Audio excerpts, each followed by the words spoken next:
Hello everyone, welcome to chemistry 27। Hope आप सब बहुत अच्छे होंगे, पढ़ाई कर रहे होंगे। So this video is for 10th standard. It will be a one shot video.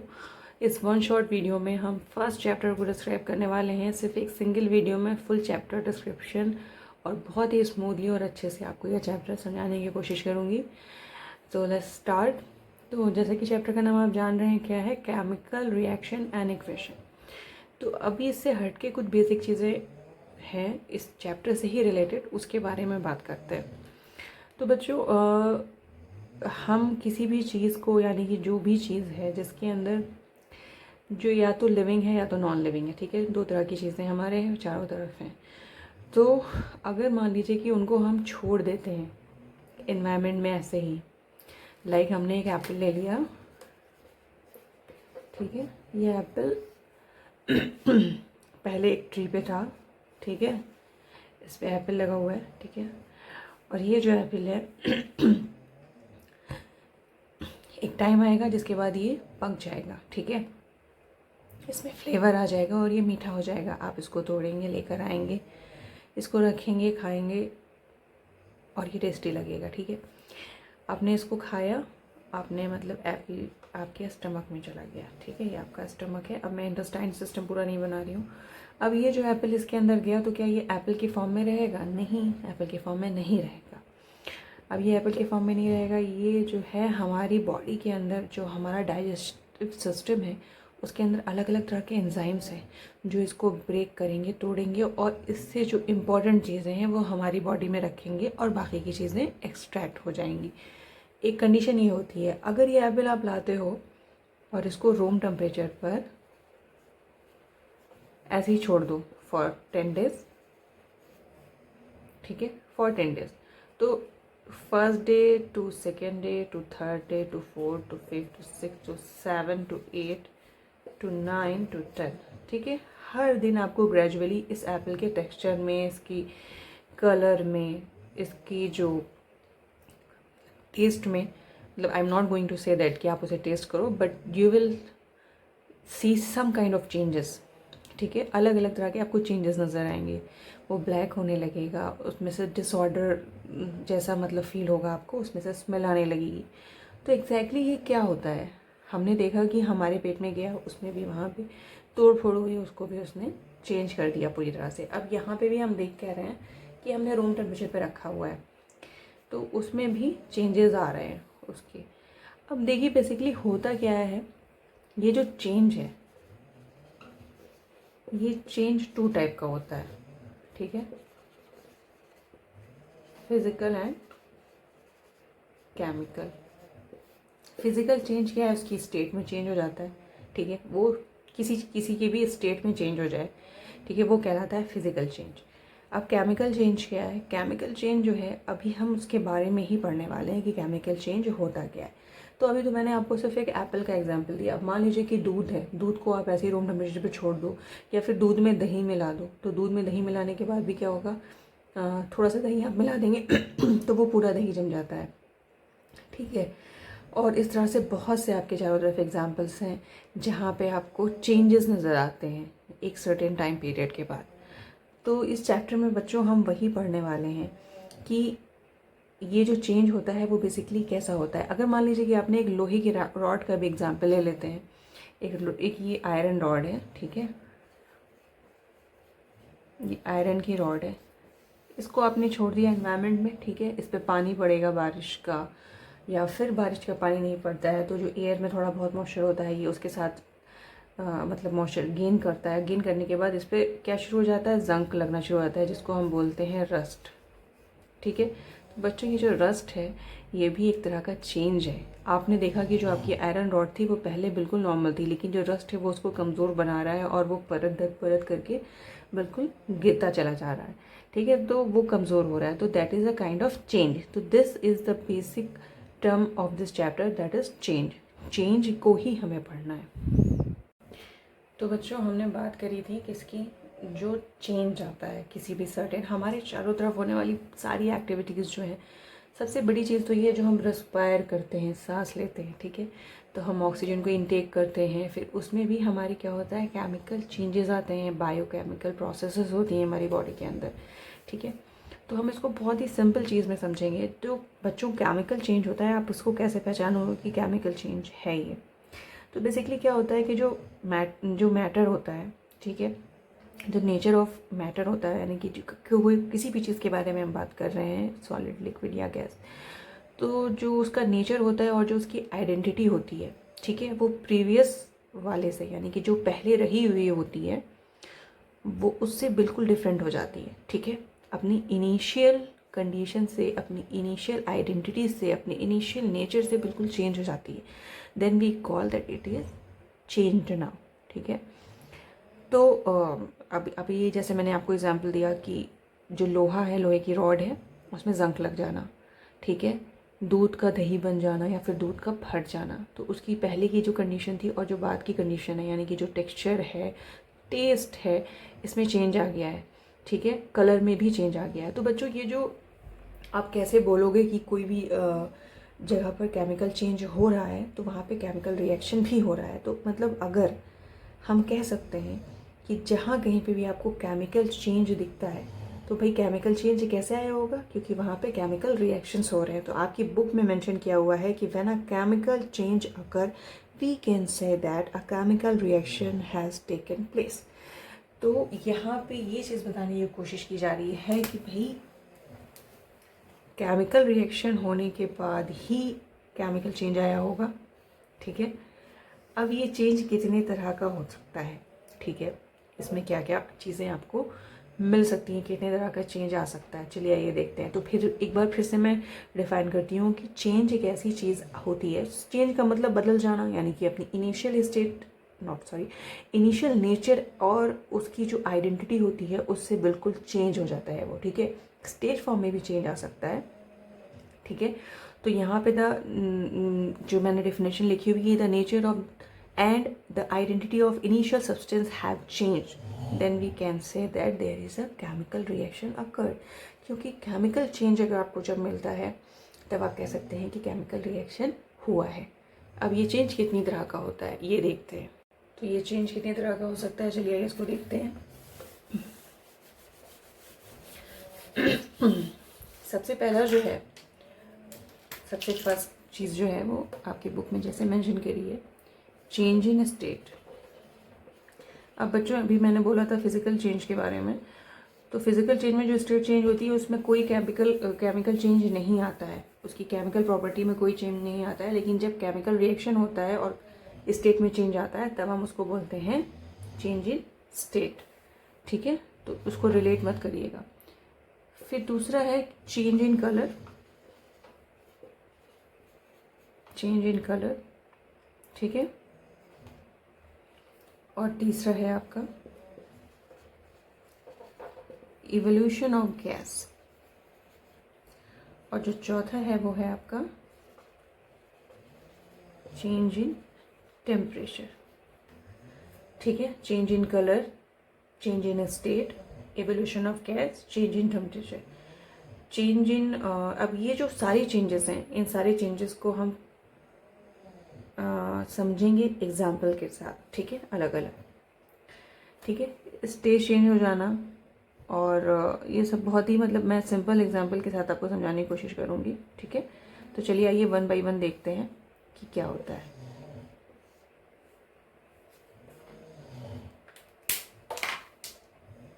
बच्चों पहला हमारा है चेंज इन स्टेट। तो बच्चों आपने कैंडल को जलते हुए देखा है कभी? सब नहीं देखा होगा, ऑब्वियस सी बात है। तो ये मेरी एक वैक्स कैंडल है, ठीक है, ये, ठीक है। अभी ये बिल्कुल सॉलिड फॉर्म में है, अभी मैंने उसको जलाया नहीं है। जब इसको हमने माचिस से, लाइटर से, किसी से भी जला दिया तो ये जो कैंडल है हमारी वो कुछ इस तरह से मेल्ट होती है और इसमें से फ्लेम निकलती है, ठीक है। और ये जो कैंडल है इसके ड्रॉपलेट्स और इसके बीच में जो आप देखते हैं हिस्सा वो पानी से भरा हुआ होता है, ठीक है, वैक्स लिक्विड फॉर्म में आ जाती है। तो ये क्या हो रही है, वैक्स की स्टेट चेंज हो रही है। कैसे चेंज हो रही है, अब इसमें क्या फॉर्मेशन हो रहा है, CO2 गैस निकल रही है भाई जब बर्न हो रहा है वो, और ये जो वैक्स है वो लिक्विड फॉर्म में आ गई, वाटरी फॉर्म में आ गई। तो ये एग्जाम्पल हो गया किसका, चेंज इन स्टेट। पहले वो सॉलिड फॉर्म में थी, फिर वो लिक्विड फॉर्म में आई और उसने गैस का फॉर्मेशन किया आफ्टर बर्निंग, तो that is called change in state. ठीक है, ये हो गया, इजी सा एग्जाम्पल है। ऐसा तो एग्जाम्पल है कि अमोनिया गैस जो है वो हाइड्रोक्लोरिक एसिड के साथ रिएक्ट करती है, तो जब रिएक्ट करती है तो रिएक्ट करने के बाद वो अमोनियम क्लोराइड बना लेती है, तो वो सॉलिड फॉर्म में हो जाता है। तो इस तरह से कई एग्जाम्पल हैं, लेकिन मैंने आपको इस सिंपल सा एग्जाम्पल देके बताया ताकि आपको अच्छे से समझ में आ जाए। अब हम दूसरा देखते हैं। ठीक है, हमारा जो दूसरा था वो क्या था, वो था चेंज इन कलर। मैंने अभी चेंज इन कलर में आपको बताया है।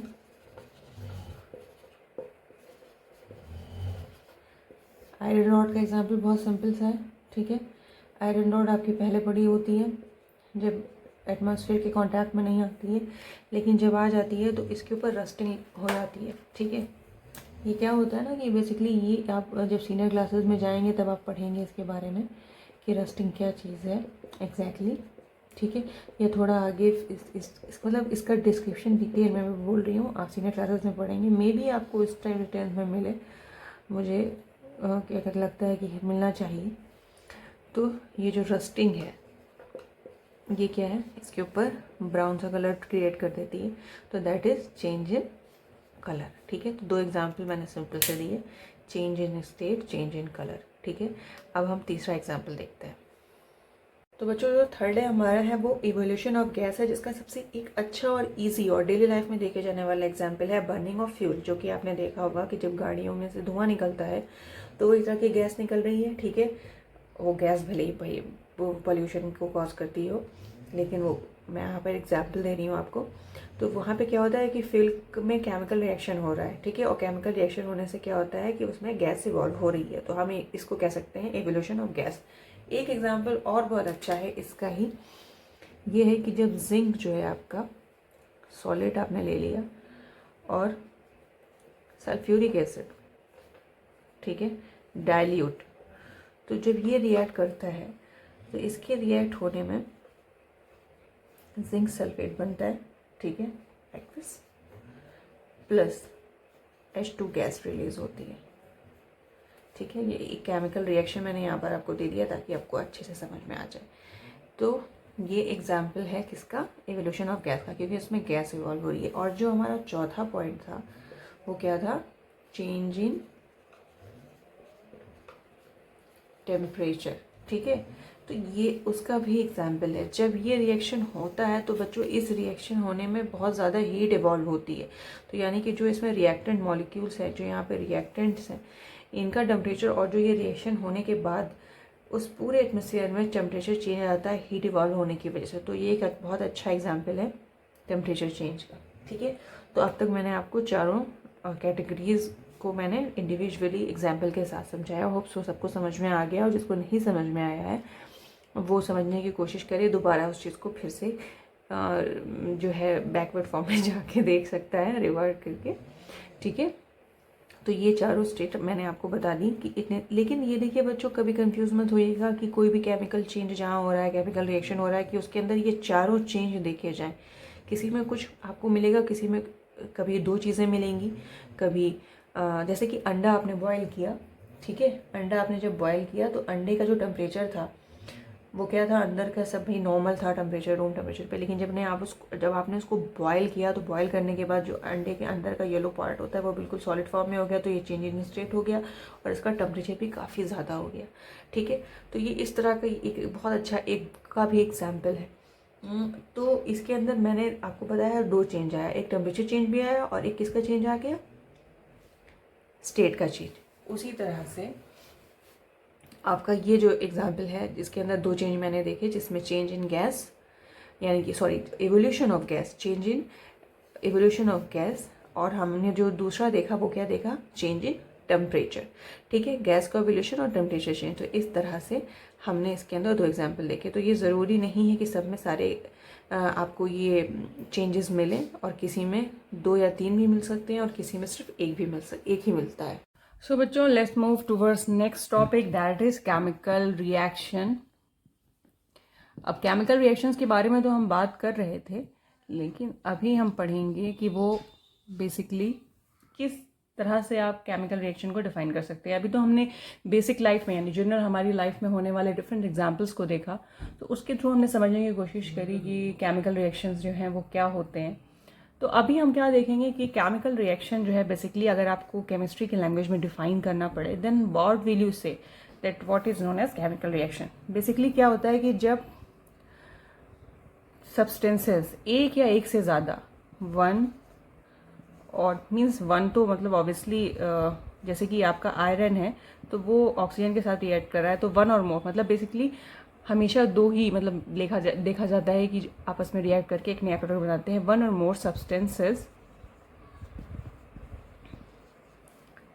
Reacts to form a new substance. ठीक है, जब कभी एक या एक से ज़्यादा, ठीक है, मतलब कि मैक्सिमम हमने केसेस में ये देखा है कि दो जो है आपके सब्सटेंसेस आपस में मिलते हैं और मिलने के बाद क्या बनाते हैं, एक नया सब्सटेंस बनाते हैं जिसको हम बोलते हैं प्रोडक्ट। ठीक है, तो वो जो हमारी प्रोसेस होती है उसको हम क्या कहते हैं, केमिकल रिएक्शन बोलते हैं। ठीक है, क्योंकि इसमें केमिकल चेंजेस आते हैं। मैंने आपको बताया कि केमिकल चेंजेस कितने तरह के हो सकते हैं। तो अभी हमने एक बेसिक डेफिनेशन के बारे में बात करी। Now we will talk about कि कैसे हम केमिकल रिएक्शन की जो भाई अभी केमिकल रिएक्शन मान लीजिए, चलिए एक एग्जाम्पल देखते हैं कि केमिकल रिएक्शन होता क्या है। हम कुछ मतलब हम केमिस्ट्री के टर्म में बात कर रहे हैं। अब हमने यहाँ पर क्या ले लिया,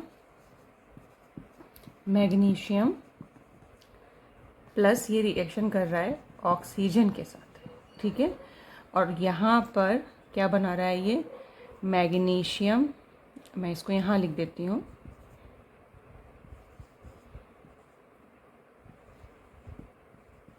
ऑक्साइड। ठीक है, ये मैग्नीशियम ऑक्साइड का फॉर्मेशन कर रहा है। तो बच्चों ये जो मैग्नीशियम ऑक्साइड बन रहा है ये क्या है, बिल्कुल नया सब्सटेंस है। ठीक है, और ये जो दो हैं आपस में ये क्या है, रिएक्ट करने वाले दो ऐसे सब्सटेंस जो रिएक्ट करके एक नया प्रोडक्ट बना रहे हैं। तो ये जो मतलब आपने ये देखा कि मैंने यहाँ पर एक प्लस साइन लिखा, यानी कि हमने एक एरो खींचा है। एरो का हेड जो है हमारा राइट हैंड साइड की तरफ है, क्योंकि हमने यहाँ पे क्या लिखना है, प्रोडक्ट। ठीक है, अब मैं आपको बताती हूँ अभी।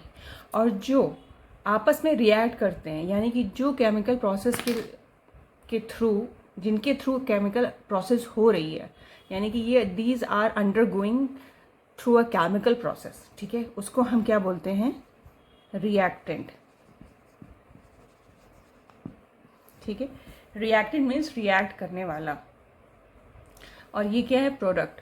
तो हमारा जो एक हमारा राइट हैंड साइड हो गया और एक हमारा हो गया लेफ्ट हैंड साइड। तो लेफ्ट हैंड साइड पे एरो के जो होता है वो रिएक्टेंट कहलाता है, क्योंकि वो केमिकल प्रोसेस में पार्टिसिपेट करके एक नए प्रोडक्ट को फॉर्म करता है। और जो राइट हैंड साइड पे हम लिखते हैं वो हमारा होता है प्रोडक्ट। और ये जो हमारा एरो होता है ये एरो का हेड हमारा प्रोडक्ट साइड पे होता है।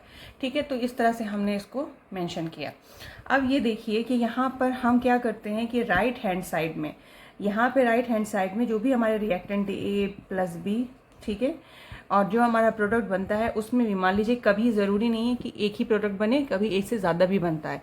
तो ठीक है, तो मैं यहाँ पे एक जनरली लिख देती हूँ कि बी बन रहा है और ए बी बन रहा है। ठीक है, अभी आप ये कंफ्यूज मत होइएगा कि यहाँ पर ए के है बी है, आई am just giving you an example. ठीक है, तो यहाँ पे एक से ज़्यादा बन रहा है, तो हम क्या करते हैं, रिएक्टेंट जो आपस में रिएक्ट करते हैं उनके बीच में हम प्लस साइन शो करते हैं। फिर जब हम एरो हेड लगाते हैं तो जो हमारा प्रोडक्ट बनता है, जब एक से ज़्यादा बनता है तो भी हम उसके बीच में प्लस साइन लगाते हैं। तो इस तरह से हम केमिकल इक्वेशन इसी से हम बनाएंगे, क्योंकि हमारे जो चैप्टर का नाम है chemical reaction and chemical equation. ठीक है, जो हमारी इक्वेशन, तो अभी आपको अगर मान लीजिए कि ये लिखना हो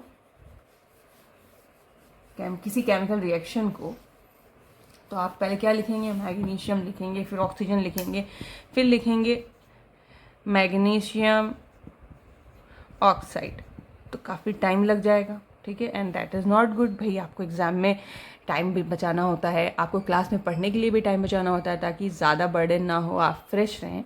तो उसके लिए भाई बहुत पहले ही सोचा जा चुका है और इसके लिए एक ट्रिक निकाली गई है, एक मेथड निकाला गया है कि हम ईजिली शॉर्ट फॉर्म में कैसे लिख सकते हैं। तो जैसे कि आपका ये मैग्नीशियम है, तो मैग्नीशियम का सिंबल होता है ऑक्सीजन है, ऑक्सीजन का सिंबल होता है और मैग्नीशियम ऑक्साइड का सिंबल होता है।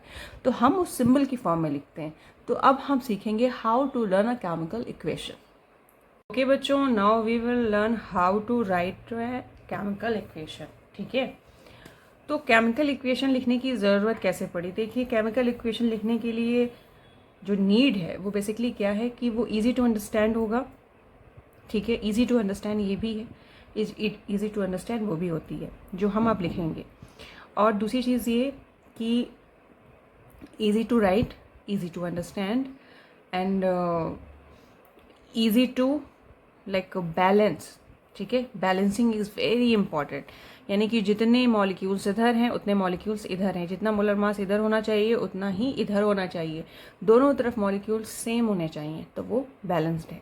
तो ये मतलब कि convenient way to understand, to study हम केमिकल इक्वेशन लिखते हैं। अब यहाँ पर मैग्नीशियम है, तो मैग्नीशियम का क्या है, Mg सिंबल है। ठीक है, ऑक्सीजन, अब देखिए ऑक्सीजन के लिए हम यहाँ O नहीं लिखेंगे क्योंकि जो भी ऑक्सीजन किसी के साथ भी रिएक्ट करती है, तो जो ऑक्सीजन हमारे इन्वायरमेंट में पाई जाती है वो डायटोमिक फॉर्म में पाई जाती है, तो हम उसको लिखेंगे O2। ठीक है, उसके बाद हम एरो लगाएंगे और हमारा क्या बन रहा है, मैग्नीशियम ऑक्साइड बन रहा है। ठीक है, मैग्नीशियम ऑक्साइड बन रहा है। तो ये जो हमारी इक्वेशन है, इस इक्वेशन में हमने मतलब ये दिखा कि यहाँ पर हमारी MO2 MgO ये हमारी इक्वेशन बन रही है। तो इस इक्वेशन से हम अभी इसको देखते हैं कि हमने इसको शॉर्ट फॉर्म में लिख दिया है, जिसका जो सिंबल है, ठीक है, इसका ये सिंबल ऑक्सीजन का सिंबल O होता है, लेकिन यहाँ पे डायटोमिक फॉर्म में वो रिएक्ट करती है, इसलिए हम उसको O2 लिखेंगे। और जो हमारा बन रहा है वो मैग्नीशियम ऑक्साइड बन रहा है। उसके बाद हम ये देखेंगे कि दोनों तरफ ये बैलेंस है कि नहीं है बैलेंस। ठीक है, अगर बैलेंस नहीं है तो हम उसको बैलेंस करते हैं। अब जैसे यहाँ की मैग्नीशियम 1 है, यहाँ पर मैग्नीशियम 1 है, लेकिन यहाँ पर ऑक्सीजन 2 है और यहाँ पर ऑक्सीजन 1 है। अब यहाँ पे यही चीज़ जो है आपकी फर्दर जो नेक्स्ट स्टेप है, जो नेक्स्ट टॉपिक है, उसमें आप समझेंगे। तो फिलहाल के लिए हम ये देखते हैं कि इक्वेशन को हमने लिख दिया, इक्वेशन में जो जो भाई हमारे रिएक्टेंट है और जो हमारा प्रोडक्ट है वो हमने लिख दिया, उसके सिंबलिक फॉर्म में हमने लिख दिया।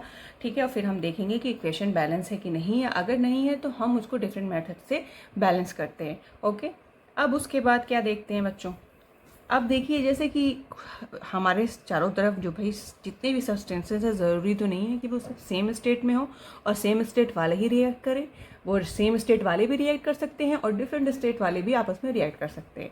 तो हम किसी भी केमिकल इक्वेशन में जब लिखते हैं तो मान लीजिए कि अगर कोई चीज़ गैसेस स्टेट में रिएक्ट कर रही है, ठीक है, गैसेस स्टेट में रिएक्ट कर रही है, तो हम उसको शॉर्ट में फर्स्ट ब्रैकेट जो आपका होता है उसमें हम G लिख देते हैं। मान लीजिए कि अगर आपने ये NH3 लिया है तो ये गैस है, ठीक है, तो आप इसको गैस लिख दीजिए। ठीक, इस तरह से। अब अगर मान लीजिए कि कोई चीज़ लिक्विड फॉर्म में है, यानी कि अगर पानी में घुला हुआ सॉल्यूशन है, तो हम उसको एक्वस सॉल्यूशन लिख देते हैं। ठीक है, और अगर सॉलिड फॉर्म में है तो हम उसको S लिख देते हैं। ठीक है, तो ये सारे कुछ बेसिक टर्म्स हैं और ये जो हमारी नीड है वो easy to write, easy to understand, easy to balance, ये 3 चीज़ें बहुत इंपॉर्टेंट है। इसकी वजह से हम केमिकल रिएक्शंस जो भी हमारा हो रहा है वो हम उसको इक्वेशन की फॉर्म में लिखते हैं, ताकि हम देखें और हमें तुरंत पता चल जाए कि कितने मॉलिक्यूल पार्टिसिपेट कर रहे हैं, कौन से मॉलिक्यूल पार्टिसिपेट कर रहे हैं और क्या प्रोडक्ट बना रहे हैं। ठीक है, तो मे बी आपको कोई कन्फ्यूजन ना हो, अगर होगा तो फिर से जो भी मैंने आपको समझाया है उसको रिवर्स करके देखिएगा, आपको होपफुली बहुत अच्छे से समझ में आएगा। ठीक है, तो मैंने आपको बताया कि केमिकल इक्वेशन लिखते कैसे हैं, किस किस तरह से लिख सकते हैं। ठीक है, और ये जो स्टेट है उसको हम किस तरह से मेंशन करते हैं। एक मोस्ट इम्पॉर्टेंट चीज़ ये कि अगर मान लीजिए आपने इक्वेशन लिखी, जैसे मैंने यहाँ पे लिखा हुआ था, मैग्नीशियम जो है रिएक्ट कर रहा था Mg + O2 MgO, ये हमारा बन रहा है, तो ये इक्वेशन बैलेंस नहीं है बच्चों, क्योंकि यहाँ पर मैग्नीशियम 1 है, ठीक है, लेकिन ऑक्सीजन बैलेंस नहीं है। तो जब हम देखते हैं कि बोथ साइड जो हमारा इक्वेशन बैलेंस नहीं हो रहा है, राइट हैंड साइड और लेफ्ट हैंड साइड, तो इस इक्वेशन को हम बोलते हैं स्केलेटन इक्वेशन। ठीक है, फिर हम डिफरेंट मेथड से इसको बैलेंस करते हैं। जब आप अभी आपको बहुत ही ईजी वे में समझाया जाएगा कि कैसे आप बैलेंस कर सकते हैं। फिर जब आप सीनियर क्लासेस में जाएंगे तो फिर आपको थोड़ा सा और ब्रॉड वे में ये चीज़ें बताई जाती हैं कि आप कैसे कैसे बैलेंस कर सकते हैं। डिफरेंट मेथड्स होते हैं जो कि 11th स्टैंडर्ड में आपको रेडॉक्स रिएक्शन एक चैप्टर है जिसमें बहुत अच्छे से समझाया जाएगा। और अभी आप इस चीज़ को अच्छे से समझने की कोशिश करिएगा क्योंकि ये बेसिक है। अगर आपने यहाँ पर अच्छे से समझा देन आपको जो इससे अपर लेवल की चीज़ें हैं वो ईजिली समझ में आएंगी। तो बच्चों अब हमारा जो टॉपिक स्टार्ट होने वाला है नेक्स्ट, वो है बैलेंस्ड केमिकल इक्वेशन। ठीक है, तो बैलेंस केमिकल इक्वेशन यानी कि जब हम किसी भी केमिकल रिएक्शन की बात करते हैं तो वहाँ पे बैलेंसिंग बहुत एक इम्पॉर्टेंट टर्म है। हमको अगर कोई इक्वेशन दी हुई होती है तो हम उसको एग्जामिन करते हैं कि उस इक्वेशन में जो है जितने भी मॉलिक्यूल्स हैं राइट हैंड साइड और लेफ्ट हैंड साइड बराबर हैं कि नहीं है। एक्चुअली क्या है कि आपने 9th स्टैंडर्ड में पढ़ रखा है law of conservation of mass, जो कि ये कहता है कि मास को ना ही क्रिएट किया जा सकता है ना ही डिस्ट्रॉय किया जा सकता है। बस ये क्या हो रहा है कि ये ट्रांसफ़र हो रहा है। जैसे कि जो आपका रिएक्टेंट होता है, ठीक है, और रिएक्टेंट्स आपस में रिएक्ट करके क्या बनाते हैं, प्रोडक्ट बनाते हैं। तो इसमें जो इनका और इनका जो मास होता है वो क्या होता है, कंजर्व होता है। ये सबसे इम्पॉर्टेंट बात है, कंजर्व होता है। कंजर्व का मतलब चेंज नहीं होता, दोनों तरफ बराबर रहता है। तो इससे हमें ये पता चलता है कि जो भी हमारी केमिकल इक्वेशन होती है, जो केमिकल रिएक्शन होता है, जब हम उसको केमिकल इक्वेशन के फॉर्म में लिखते हैं तो उसमें सारे मॉलिक्यूल्स राइट हैंड साइड और लेफ्ट हैंड साइड सारे एटम्स इक्वल होते हैं, बराबर होते हैं। तो इसको हम क्या करते हैं कि कुछ सेवरल स्टेप्स होते हैं जिसके ज़रिए से उनकी हेल्प से, उन मेथड से हम इसको सॉल्व करते हैं, जो कि बहुत ही इजी है और आप उसको बहुत अच्छे से समझ सकते हैं। तो उसमें कोई इतना हैसल नहीं है। तो चलिए आइए हम देखते हैं कि हम इसको किस तरह से समझ सकते हैं और वो सारे स्टेप्स हैं क्या। तो यहाँ पे मान लेते हैं कि सबसे पहले कि हम एक रिएक्शन हो रहा है जिंक और सल्फ्यूरिक एसिड के बीच में। ठीक है, जिंक और सल्फ्यूरिक एसिड के बीच में रिएक्शन हो रहा है और वो जिंक सल्फेट और हाइड्रोजन बना रहा है। तो हम सबसे पहले वर्ड इक्वेशन लिखेंगे। ठीक है, मैं आपको एकदम स्टेप वाइज बता रही हूँ जिस तरह से आपकी बुक में दिया हुआ है। तो वर्ड इक्वेशन लिखेंगे, तो वर्ड इक्वेशन यानी कि वर्ड्स में लिखेंगे। जिंक ले लिया हमने, सल्फ्यूरिक एसिड ले लिया और इसने रिएक्ट करके क्या बनाया, इसने बनाया जिंक सल्फेट।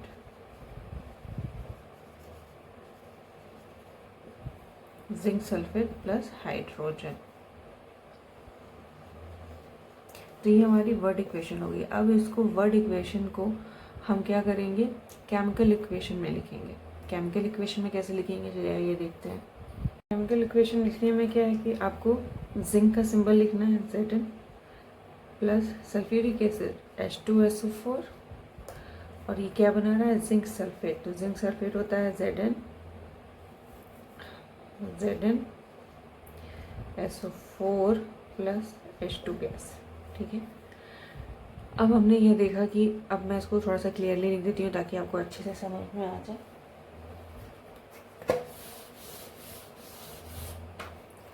जिंक रिएक्ट कर रहा है सल्फ्यूरिक एसिड के साथ और क्या बना रहा है, जिंक सल्फेट। ओके, और क्या बना रहा है, हाइड्रोजन बना रहा है।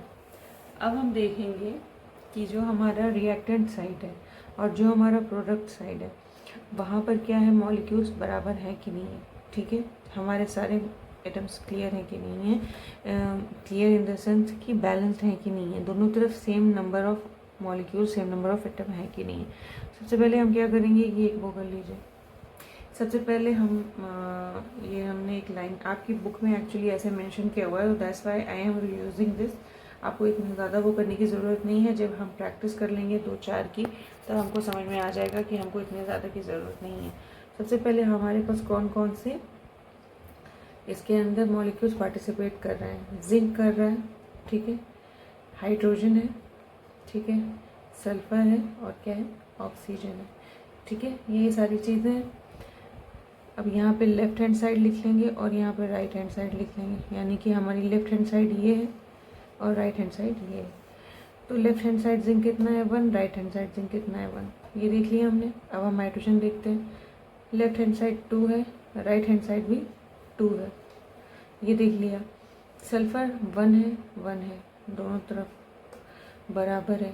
और ऑक्सीजन क्या है, इधर भी 4 है और इधर भी 4 है, यानी कि ये जो इक्वेशन है हमारी वो क्या है, बैलेंस्ड है। इसमें law of conservation of mass पूरी तरह से फॉलो हो रहा है और हर एक केमिकल रिएक्शन में फॉलो होता है कि मास जो है वो कंजर्व रहता है, मास में कोई भी चेंज नहीं आता है। तो ये तो हमको एक बहुत ही सिंपल सी मिल गई इक्वेशन जो कि बैलेंस थी। अब हम नेक्स्ट इक्वेशन देखते हैं कि जो कि बैलेंस नहीं है और हम उसको बैलेंस करेंगे। तो लेट्स सी अनदर इक्वेशन। तो हमारे जो रिएक्शन हो रहा है, इस रिएक्शन में क्या हो रहा है कि आयरन वाटर के साथ रिएक्ट करके आयरन का ऑक्साइड फॉर्म कर रहा है और हाइड्रोजन फॉर्म कर रहा है, ठीक है। तो सबसे पहला जो स्टेप होता है, जो आपकी बुक में मेंशन किया है, उसमें बोला गया है कि आप ये जो इक्वेशन आपको दी गई है, इस इक्वेशन को बिल्कुल बराबर से देख सकते हैं कि मैंने यहाँ पर एक बड़ा सा बॉक्स बना दिया, उसमें इंडिविजुअली छोटे छोटे बॉक्सेस बना दिए हैं, ठीक है। इन बॉक्सेस में हमको कोई चेंज नहीं करना है, यानी कि ये जो बना हुआ है रिएक्टेंट और जो बना हुआ है प्रोडक्ट, जो रिएक्टेंट आपस में रिएक्ट कर रहे हैं और जो प्रोडक्ट फॉर्म कर रहे हैं, उनके फॉर्मूले में कोई भी चेंज नहीं आप कर सकते हैं। सबसे पहला स्टेप ये है कि उसमें कोई भी चेंज नहीं होगा। तो हमारा फर्स्ट स्टेप ये है कि इसमें हमें कोई चेंज नहीं करना है, छोटे बॉक्स बना लेने। छोटे बॉक्स बनाइए ना बनाइए that is not the case, but ये इसलिए लिखा गया है क्योंकि आप इसमें कोई चेंज नहीं करेंगे, ठीक है। फर्स्ट स्टेप ये हो गया, ये हमारा फर्स्ट स्टेप था। अब जब हमारा जो सेकेंड स्टेप है, अब हमारे कौन कौन से एलिमेंट पार्टिसिपेट कर रहे हैं। तो हमारे जो एलिमेंट्स हैं, आयरन है, ठीक है, हाइड्रोजन है और क्या है, ऑक्सीजन है।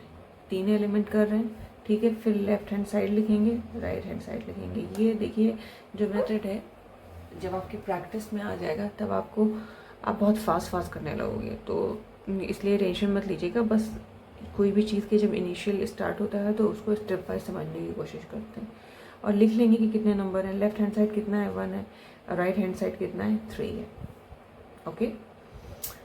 फिर हाइड्रोजन कितना है 2 है और राइट हैंड साइड भी 2 है, ठीक है। अब ऑक्सीजन होता है, अब ऑक्सीजन कितना है, लेफ्ट हैंड साइड 1 है और यहाँ पर राइट हैंड साइड 4 है। अब हमने देखा कि भाई लेफ्ट हैंड साइड और राइट हैंड साइड तो इक्वल है नहीं, तब ये रिएक्शन क्या है, इम्बैलेंस्ड है। अब इस रिएक्शन को हम फर्दर प्रोसीड करते हैं, ठीक है। हम करेंगे अब नेक्स्ट स्टेप, हम इसको अब इसका थर्ड स्टेप करेंगे इसको बैलेंस करने में। तो थर्ड स्टेप में क्या है, थर्ड स्टेप में ये होगा कि मतलब कन्वीनियंट वे यही है कि जो एलिमेंट सबसे ज़्यादा नंबर में होता है सबसे पहले हम उसको बैलेंस करते हैं। तो इसमें सबसे ज़्यादा नंबर में हमें क्या दिख रहा है, ऑक्सीजन दिख रहा है, ठीक है। तो हम ऑक्सीजन को सबसे पहले बैलेंस कर लेंगे, ये कन्वीनियंट होता है, ईजी होता है, इसलिए हम इसको फॉलो करते हैं। तो चलिए ये थर्ड स्टेप करते हैं। यहाँ पे ऐसे लिख लिया है कि atom of oxygen left hand side और राइट हैंड साइड पे कितना है। तो atom of oxygen left hand side पे कितना है, 1 है और राइट हैंड साइड पे 4 है। तो हम ऐसा नंबर सोचते हैं बच्चों कि जो मल्टीप्लाई क्या करें होने के बाद दोनों तरफ सेम नंबर दे। तो अब ये सोचिए कि जब राइट हैंड साइड पे ज़्यादा है, ठीक है, तो लेफ्ट हैंड साइड पे कम है, तो हम लेफ्ट हैंड साइड की तरफ ऐड कर देंगे। तो मान लीजिए कि हम यहाँ पे क्या करते हैं, सबसे बड़ी बात ये है कि हम जो भी चीज़ें ऐड करते हैं, ठीक है, जो भी चीज़ ऐड करेंगे तो उसका जो नंबर है ऐड होने के बाद फार्मूला चेंज नहीं होना चाहिए। अगर फार्मूला ऑल्टर हुआ तो भाई हमारा तो रिएक्टेंट और प्रोडक्ट जो है यानी कि कंपाउंड ही चेंज हो जाएगा। तो इसलिए हम कभी भी ऐसी जगह पे नंबर ऐड नहीं करते हैं। तो जैसे कि अगर मान लीजिए कि ये आपका Fe+H2O है और ये बना रहा है Fe3O4+H2, तो इसमें हम ऑक्सीजन को बैलेंस कर रहे हैं, तो हम फार्मूला नहीं चेंज कर सकते हैं। हम बस मल्टीप्लाई करेंगे ऐसे नंबर से जो कि हमारा मॉलिक्यूल तो इतना ही रहे, लेकिन जो हमारी ऑक्सीजन है वो क्या हो जाए, ज़्यादा हो जाए। तो यहाँ पर कितनी थी, 1 थी, यहाँ पर 4 थी। तो हम क्या करेंगे कि हम यहाँ पे भी 4 से मल्टीप्लाई कर देंगे लेफ्ट हैंड साइड पे। तो जब हम 4 से मल्टीप्लाई करेंगे तो हम 4 यहाँ लिखेंगे, यानी कि ये 4 क्या हो गई, ऑक्सीजन हो गई, ठीक है। अब हमारी 4 ऑक्सीजन इस साइड हो गई और 4 ऑक्सीजन इस साइड हो गई, तो ये क्या हो गई, बैलेंस्ड। अब हमारा क्या बचता है, हमारे पास 3 था ना, हमारे पास क्या क्या था, आयरन था, हाइड्रोजन था और ऑक्सीजन था, सबसे ज़्यादा वाले को हमने कर लिया बैलेंस। अब जब हमने वही इसको बैलेंस किया, इसको बैलेंस करने के बाद हमने क्या देखा, जो हमारा बैलेंस आ रहा है फार्मूला, सो क्लियर लिख दूँ ताकि आपको अच्छे से समझ में आ जाए। Fe plus 4H2O is equal to Fe3O4H2। तो अब हमारा जो दूसरा हम लेंगे, सेकेंड जो हमारा नेक्स्ट स्टेप है, नेक्स्ट स्टेप में हम देखेंगे कि भाई हमारी ऑक्सीजन तो भाई बैलेंस हो गई, लेकिन ऑक्सीजन को जैसे ही हमने बैलेंस किया तो यहाँ पर क्या हो रहा है, हाइड्रोजन में भाई गड़बड़ी आ रही है। यहाँ पर हाइड्रोजन कितना हो जा रहा है, 4 2 8। इसका इसमें मल्टीप्लाई होता है, ठीक है, इसको हम काउंट करते हैं और इसका इसमें मल्टीप्लाई होता है। ये क्या हो गया, 4 2 8 और यहाँ पर क्या है, सिर्फ 2 है। तो अब हम क्या करेंगे, अब सोचो कौन सा नंबर मल्टीप्लाई करेंगे कि बराबर हो जाए, तो वी विल मल्टीप्लाई बाई 4, ठीक है, सिंपल। तो ये हो जाएगा Fe प्लस 4H2O, ठीक है, Fe3O4 प्लस 4H2। तो यहाँ पर क्या हो गया, 8 और आपकी हाइड्रोजन 8 हो गया, ऑक्सीजन 4, यहाँ पर ये क्या हो गया, 8 हाइड्रोजन। तो हाइड्रोजन और आपका हाइड्रोजन इज इक्वल, मतलब 8 हाइड्रोजन के मॉलिक्यूल हो गए, ठीक है, और ऑक्सीजन के मॉलिक्यूल कितने हो गए आपके, 4 हो गए। अब हमारे पास क्या बचता है, आयरन बचता है। अब हम नेक्स्ट स्टेप में जाते हैं। जब हम नेक्स्ट स्टेप में जाते हैं तब हम देखते हैं कि अब हमारा आयरन यहाँ पर कितना है, 1, ठीक है, और यहाँ पर कितना है, 3। तो हम क्या करेंगे, अब हम किस नंबर से मल्टीप्लाई करेंगे, अगर मतलब बहुत सिंपल है, यहाँ पर 3 है तो भाई यहाँ पे अगर हम 3 कर देंगे तो बराबर हो जाएगा, यानी कि it will B multiplied by 3। तब हमारी इक्वेशन हो जाएगी 3Fe, फाइनल इक्वेशन जो आपकी आएगी 3Fe प्लस 4H2O Fe3O4, ठीक है, प्लस 4H2। तो यहाँ पर क्या हो गया, अब हम देखेंगे सारी चीज़ें। अब हमने हाइड्रोजन, इसको क्लियर लिख देते हैं, हाइड्रोजन, ऑक्सीजन और आयरन। हाइड्रोजन क्या है, लेफ्ट हैंड साइड और राइट हैंड साइड, फिर हम करके चेक करेंगे। तो हाइड्रोजन हमारा लेफ्ट हैंड साइड कितना आया है बच्चों, 8, राइट हैंड साइड कितना आया है, 8। फिर ऑक्सीजन हमारी लेफ्ट हैंड साइड कितनी आई है, 4, और राइट हैंड साइड कितनी है, 4। उसके बाद आयरन हमारा कितना है, 3, फिर आयरन हमारा कितना है, 3। तो ये हमारी जो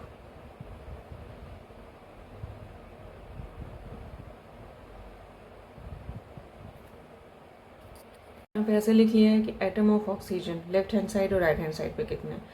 तो atom of oxygen left hand side पे कितना है, 1 है, और राइट हैंड साइड पे 4 है। तो हम ऐसा नंबर सोचते हैं बच्चों कि जो मल्टीप्लाई क्या करे, होने के बाद दोनों तरफ सेम नंबर दे। तो अब ये सोचिए कि जब राइट हैंड साइड पे ज़्यादा है, ठीक है, तो लेफ्ट हैंड साइड पे कम है, तो हम लेफ्ट हैंड साइड की तरफ ऐड कर देंगे। तो मान लीजिए कि हम यहाँ पे क्या करते हैं, सबसे बड़ी बात ये है कि हम जो भी चीज़ें ऐड करते हैं, ठीक है, जो भी चीज़ ऐड करेंगे तो उसका जो नंबर है ऐड होने के बाद फार्मूला चेंज नहीं होना चाहिए। अगर फार्मूला ऑल्टर हुआ तो भाई हमारा तो रिएक्टेंट और प्रोडक्ट जो है यानी कि कंपाउंड ही चेंज हो जाएगा। तो इसलिए हम कभी भी ऐसी जगह पे नंबर ऐड नहीं करते हैं। तो जैसे कि अगर मान लीजिए कि ये आपका Fe प्लस H2O है और ये बना रहा है Fe3O4 प्लस H2, तो इसमें हम ऑक्सीजन को बैलेंस कर रहे हैं, तो हम फार्मूला नहीं चेंज कर सकते। हम बस मल्टीप्लाई करेंगे ऐसे नंबर से जो कि हमारा मॉलिक्यूल तो इतना ही रहे, लेकिन जो हमारी ऑक्सीजन है वो क्या हो जाए, ज़्यादा हो जाए। तो यहाँ पर कितनी थी, 1 थी, यहाँ पर 4 थी। तो हम क्या करेंगे कि हम यहाँ पे भी 4 से मल्टीप्लाई कर देंगे लेफ्ट हैंड साइड पे। तो जब हम 4 से मल्टीप्लाई करेंगे तो हम 4 यहाँ लिखेंगे, यानी कि ये 4 क्या हो गई, ऑक्सीजन हो गई, ठीक है। अब हमारी 4 ऑक्सीजन इस साइड हो गई और 4 ऑक्सीजन इस साइड हो गई, तो ये क्या हो गई, बैलेंस्ड। अब हमारा क्या बचता है, हमारे पास 3 था ना, हमारे पास क्या क्या था, आयरन था, हाइड्रोजन था और ऑक्सीजन था। सबसे ज़्यादा वाले को हमने कर लिया बैलेंस। अब जब हमने वही इसको बैलेंस किया, इसको बैलेंस करने के बाद हमने क्या देखा, जो हमारा बैलेंस आ रहा है फार्मूला, सो क्लियर लिख दूँ ताकि आपको अच्छे से समझ में आ जाए। Fe plus 4H2O is equal to Fe3O4H2। तो अब हमारा जो दूसरा हम लेंगे, सेकेंड जो हमारा नेक्स्ट स्टेप है, नेक्स्ट स्टेप में हम देखेंगे कि भाई हमारी ऑक्सीजन तो भाई बैलेंस हो गई, लेकिन ऑक्सीजन को जैसे ही हमने बैलेंस किया तो यहाँ पर क्या हो रहा है, हाइड्रोजन में भाई गड़बड़ी आ रही है। यहाँ पर हाइड्रोजन कितना हो जा रहा है, 4 2 8। इसका इसमें मल्टीप्लाई होता है, ठीक है, इसको हम काउंट करते हैं और इसका इसमें मल्टीप्लाई होता है। ये क्या हो गया, 4 2 8 और यहाँ पर क्या है, सिर्फ 2 है। तो अब हम क्या करेंगे, अब सोचो कौन सा नंबर मल्टीप्लाई करेंगे कि बराबर हो जाए, तो वी विल मल्टीप्लाई बाई 4, ठीक है, सिंपल। तो ये हो जाएगा Fe प्लस 4H2O, ठीक है, Fe3O4 plus 4H2।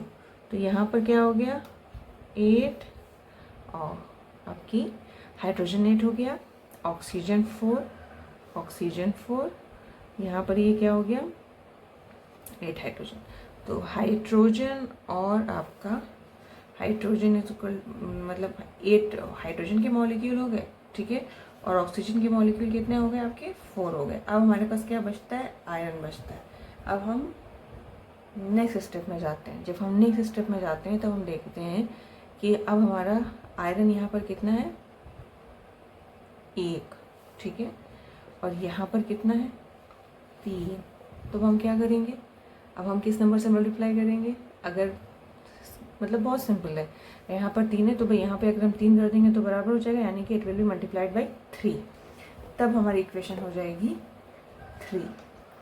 3Fe, final equation जो आपकी आएगी 3Fe प्लस 4H2O Fe3O4, ठीक है, प्लस 4H2। तो यहाँ पर क्या हो गया, अब हम देखेंगे सारी चीज़ें। अब हमने हाइड्रोजन, इसको क्लियर लिख देते हैं, हाइड्रोजन, ऑक्सीजन और आयरन।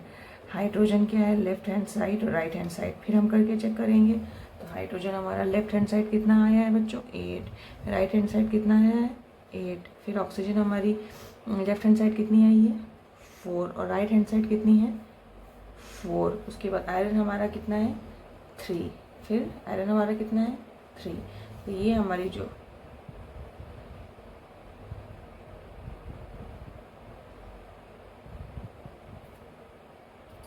यहाँ पे ऐसे लिख लिया है कि atom of oxygen left hand side और राइट हैंड साइड पे कितना है। तो atom of oxygen left hand side पे कितना है, 1 है, और राइट हैंड साइड पे 4 है। तो हम ऐसा नंबर सोचते हैं बच्चों कि जो मल्टीप्लाई क्या करे, होने के बाद दोनों तरफ सेम नंबर दे। तो अब ये सोचिए कि जब राइट हैंड साइड पे ज़्यादा है, ठीक है, तो लेफ्ट हैंड साइड पे कम है, तो हम लेफ्ट हैंड साइड की तरफ ऐड कर देंगे। तो मान लीजिए कि हम यहाँ पे क्या करते हैं, सबसे बड़ी बात ये है कि हम जो भी चीज़ें ऐड करते हैं, ठीक है, जो भी चीज़ ऐड करेंगे तो उसका जो नंबर है ऐड होने के बाद फार्मूला चेंज नहीं होना चाहिए। अगर फार्मूला ऑल्टर हुआ तो भाई हमारा तो रिएक्टेंट और प्रोडक्ट जो है यानी कि कंपाउंड ही चेंज हो जाएगा।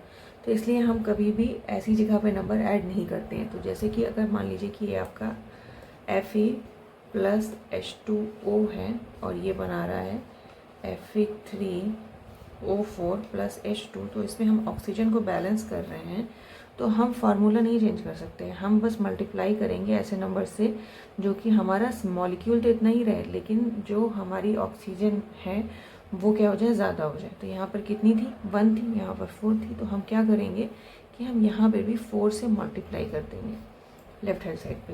तो जब हम 4 से मल्टीप्लाई करेंगे तो हम 4 यहाँ लिखेंगे, यानी कि ये 4 क्या हो गई, ऑक्सीजन हो गई, ठीक है। अब हमारी 4 ऑक्सीजन इस साइड हो गई और 4 ऑक्सीजन इस साइड हो गई, तो ये क्या हो गई, बैलेंस।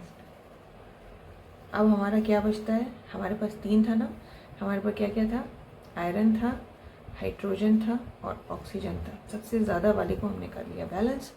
अब जब हमने वही इसको बैलेंस किया, इसको बैलेंस करने के बाद हमने क्या देखा, जो हमारा बैलेंस आ रहा है फार्मूला, सो क्लियर लिख लूँ ताकि आपको अच्छे समझ में आ जाए। Fe plus 4H2O is equal to Fe3O4H2। तो अब हमारा जो दूसरा हम लेंगे, सेकेंड जो हमारा नेक्स्ट स्टेप है, नेक्स्ट स्टेप में हम देखेंगे कि भाई हमारी ऑक्सीजन तो भाई बैलेंस हो गई, लेकिन ऑक्सीजन को जैसे ही हमने बैलेंस किया तो यहाँ पर क्या हो रहा है, हाइड्रोजन में भाई गड़बड़ी आ रही है। यहाँ पर हाइड्रोजन कितना हो जा रहा है, 4 2 8। इसका इसमें मल्टीप्लाई होता है, ठीक है, इसको हम काउंट करते हैं और इसका इसमें मल्टीप्लाई होता है। ये क्या हो गया, 4 2 8 और यहाँ पर क्या है, सिर्फ 2 है। तो अब हम क्या करेंगे, अब सोचो कौन सा नंबर मल्टीप्लाई करेंगे कि बराबर हो जाए, तो वी विल मल्टीप्लाई बाई 4, ठीक है, सिंपल। तो ये हो जाएगा Fe प्लस 4H2O, ठीक है, Fe3O4 प्लस 4H2। तो यहाँ पर क्या हो गया, 8 और आपकी हाइड्रोजन 8 हो गया, ऑक्सीजन 4, यहाँ पर ये क्या हो गया, 8 हाइड्रोजन। तो हाइड्रोजन और आपका हाइड्रोजन इज इक्वल, मतलब 8 हाइड्रोजन के मॉलिक्यूल हो गए, ठीक है, और ऑक्सीजन के मॉलिक्यूल कितने हो गए आपके, 4 हो गए। अब हमारे पास क्या बचता है, आयरन बचता है। अब हम नेक्स्ट स्टेप में जाते हैं। जब हम नेक्स्ट स्टेप में जाते हैं तो हम देखते हैं कि अब हमारा आयरन यहाँ पर कितना है, 1, ठीक है, और यहाँ पर कितना है, 3। तो हम क्या करेंगे, अब हम किस नंबर से मल्टीप्लाई करेंगे, अगर मतलब बहुत सिंपल है, यहाँ पर 3 है तो भाई यहाँ पे अगर हम 3 कर देंगे तो बराबर हो जाएगा, यानी कि it will B multiplied by 3। तब हमारी इक्वेशन हो जाएगी 3Fe, फाइनल इक्वेशन जो आपकी आएगी 3Fe प्लस 4H2O Fe3O4, ठीक है, प्लस 4H2। तो यहाँ पर क्या हो गया, अब हम देखेंगे सारी चीज़ें। अब हमने हाइड्रोजन, इसको क्लियर लिख देते हैं, हाइड्रोजन, ऑक्सीजन और आयरन। हाइड्रोजन क्या है, लेफ्ट हैंड साइड और राइट हैंड साइड, फिर हम करके चेक करेंगे। तो हाइड्रोजन हमारा लेफ्ट हैंड साइड कितना आया है बच्चों, 8, राइट हैंड साइड कितना आया है, 8। फिर ऑक्सीजन हमारी लेफ्ट हैंड साइड कितनी आई है, 4, और राइट हैंड साइड कितनी है, 4। उसके बाद आयरन हमारा कितना है, 3। फिर आयरन हमारा, तो हमने देखा कि हमारा राइट हैंड साइड और लेफ्ट हैंड साइड में जो भी एलिमेंट्स हैं वो क्या है, बराबर हैं। Hydrogen left hand side 8, right hand side 8, oxygen भी 4, दोनों तरफ 4 है, लेफ्ट हैंड साइड और राइट हैंड साइड, और आयरन भी क्या है, 3 है, और राइट हैंड साइड भी 3 है। तो ये इक्वेशन हो गई हमारी बैलेंस्ड, ठीक है बच्चों, ये बैलेंस्ड केमिकल इक्वेशन हो गई। तो मैंने आपको मैं फिर से एक बार रिकॉल करती हूँ। सबसे पहले मैंने क्या किया था, सबसे पहले मैंने आपको बताया था कि हम क्या करते हैं, बॉक्सेस बना लेते हैं, ठीक है। फिर हम ये देखते हैं कि हमको इसमें जो भी कंपाउंड में सबसे ज़्यादा नंबर ऑफ एलिमेंट दिख रहा है, सबसे पहले हम उसको बैलेंस करते हैं। और हम कभी भी ऑल्टर नहीं करते हैं कि हम ऐसी जगह पे मल्टीप्लाई करने के लिए नंबर नहीं लिखते हैं जिससे हमारा फार्मूला चेंज हो जाए। हम नंबर हमेशा किधर लिखेंगे, हमेशा राइट हैंड साइड, ठीक है, जो भी हमारा कंपाउंड होगा उसके राइट हैंड साइड में ही हम नंबर लिखते हैं। हमेशा इस बात को ध्यान में रखिएगा। जैसे जो भी हमारा कंपाउंड है AB मान लीजिए, तो हमेशा हम उसके यहाँ पर यानी कि राइट हैंड साइड में, यानी कि उसके स्टार्ट होने से पहले हम कोई भी नंबर से मल्टीप्लाई करते हैं। ये बहुत बेसिक सी बात है, हम कभी भी यहाँ पे नहीं चेंज करेंगे 3 या 4, तो इससे हमारा क्या हो जाएगा, कंपाउंड का फार्मूला चेंज हो जाता है। उसके बाद हम ये देखते जाते हैं कि कौन कौन से मॉलिक्यूल जो हैं वो बैलेंस नहीं है, यानी कि कम और ज़्यादा हैं, किस तरफ कम और ज़्यादा है, तो हम सुटेबल नंबर से मल्टीप्लाई करते हैं और दोनों तरफ के मॉलिक्यूल्स को हम इक्वल कर लेते हैं, एलिमेंट्स को हम इक्वल कर लेते हैं और हमारा कंपाउंड बैलेंस हो जाता है। फिर हम फाइनल इक्वेशन लिखते हैं और इस तरह से हम देखते हैं कि कितनी जो हमारी इक्वेशन आई है उसमें मॉलिक्यूल बैलेंस हुए हैं कि नहीं हुए हैं। फिर वो इक्वेशन बैलेंस हो जाती है और हम फाइनल इक्वेशन इस तरह से लिख देते हैं। बच्चों, ये जो मैंने आपको सारे स्टेप्स बताए हैं, तो ये मेथड कहलाता है हिट एंड ट्रायल मेथड। इसमें ये सारे स्टेप्स बताए गए हैं और ये हिट एंड ट्रायल मेथड है जिसके ज़रिए से हम क्या करते हैं, केमिकल इक्वेशन को बैलेंस कर सकते हैं। There are lots of other methods but this is a very basic and easy method to understand. और जो हमारा मैंने आपको टोटल 6 स्टेप बताए। अब हमारा जो 7th स्टेप है, यानी कि जो आपकी बुक में मेंशन है, उसके बारे में हम बात करते हैं। बच्चों, जैसा कि मैंने आपको इससे पहले भी बताया था, फिर से बता रही हूँ कि जब भी हम कोई केमिकल रिएक्शन लिखते हैं तो केमिकल रिएक्शन लिखने का मतलब ये होता है कि जो हमारी केमिकल इक्वेशन होती है वो कंप्लीट इन्फॉर्मेशन दे उस केमिकल रिएक्शन के बारे में, कि वो केमिकल रिएक्शन कहाँ हो रहा है, मीन्स कहाँ, इन द सेंस कि उसकी क्या कंडीशन है, किस स्टेट में हो रहा है, ठीक है, किस तरह से रिएक्ट कर रहा है, और क्या प्रोडक्ट है, क्या रिएक्टेंट है, और कितने मॉलिक्यूल्स पार्टिसिपेट कर रहे हैं, क्या प्रोडक्ट बन रहा है, ठीक है। तो ये सारी चीज़ें बहुत इंपॉर्टेंट होती है। तो यानी कि ये केमिकल इक्वेशन एक बार में लिखी गई एक ऐसी चीज़ होती है जिससे आपको पूरी कंप्लीट इन्फॉर्मेशन मिल जाए। तो जो आपका सिंबल होता है वो मतलब सिंबलिक फॉर्म में जब आप लिखते हैं, जब केमिकल फॉर्मूले के फॉर्म में लिखते हैं उस कंपाउंड को या तो किसी एलिमेंट को, ठीक है, ज़रूरी नहीं है सिर्फ कंपाउंड के बारे में बात की जाए। जैसे कि यहाँ पे आयरन एक एलिमेंट है, ठीक है, वो क्या कर रहा है कि रिएक्ट कर रहा है किसके साथ, वाटर मॉलिक्यूल के साथ, ठीक है, और वो बना रहा है आयरन का ऑक्साइड और हाइड्रोजन। तो हमने यहाँ पर लिखा हुआ है कि आयरन सॉलिड फॉर्म में है, वाटर क्या है, लिक्विड फॉर्म में, यानी कि ये इसकी फिजिकल स्टेट सॉलिड है, इसकी फिजिकल स्टेट लिक्विड है, और ये फिर से जो प्रोडक्ट बना रहा है वो सॉलिड बना रहा है और क्या बना रहा है, गैस बना रहा है। तो ये एक कंप्लीट इंफॉर्मेटिव इक्वेशन है, ठीक है। और उसके बाद देखिए कि जो भी रिएक्शंस होते हैं, हर रिएक्शन की अपनी एक अलग कंडीशन होती है। ज़रूरी नहीं है कि सारे रिएक्शन हर वक्त हर जगह हो जाएं। कुछ स्पेसिफिक टेम्परेचर होता है, ठीक है, स्पेसिफिक टेम्परेचर, स्पेसिफिक कैटलिस्ट एक टर्म है जो कि सीनियर क्लासेस में आप पढ़ेंगे, जो कि किसी भी रिएक्शन को इंक्रीज या डिक्रीज कर सकता है, ठीक है। एक ऐसा मतलब कुछ केमिकल प्रोडक्ट होते हैं फॉर्मूले में, मतलब लाइक यू कैन से कि एंजाइम्स हो गए, जिस तरह से कैटलिस्ट का काम करते हैं, केमिकल सब्सटेंसेस जो कि किसी भी रिएक्शन में इस्तेमाल किए हैं। तो मैं उसके तरफ डिस्क्रिप्शन में नहीं जाऊंगी, बस मैं ये बताना चाहती हूँ कि जैसे कि कोई भी रिएक्शन हो रहा है तो उसका एक स्पेसिफिक टेम्परेचर होता है कि इस टेम्परेचर पे ये रिएक्शन होगा, ठीक है। कुछ नॉर्मल रूम टेम्परेचर पर हो जाते हैं, लेकिन कुछ रिएक्शन स्पेसिफिक रूम टेम्परेचर पर होते हैं, उनका प्रेशर अलग होता है, एटमॉस्फेरिक प्रेशर, उसकी एक वैल्यू होती है कि इतने प्रेशर पर ही वो रिएक्ट करेंगे, ठीक है। कुछ को हमें हीट देनी पड़ती है, तो वो हम कैसे दिखाते हैं। तो चलिए ये देखते हैं कि वो हम इक्वेशन लिखने के बाद कैसे बताते हैं। तो देखिए बच्चों, मैंने यहाँ पे एक इक्वेशन लिखी हुई है, 6CO2 एक्वस, ठीक है, एक्वस 12H2O लिक्विड। अब इन दोनों में स्पेसिफिकली मैं डिफरेंस अभी बताती हूँ आपको। फिर मैंने एरो हेड जो है हमारा प्रोडक्ट की तरफ है, उसके बाद मैंने लिखा हुआ है सनलाइट, ऊपर नीचे क्लोरोफिल, फिर से 6H12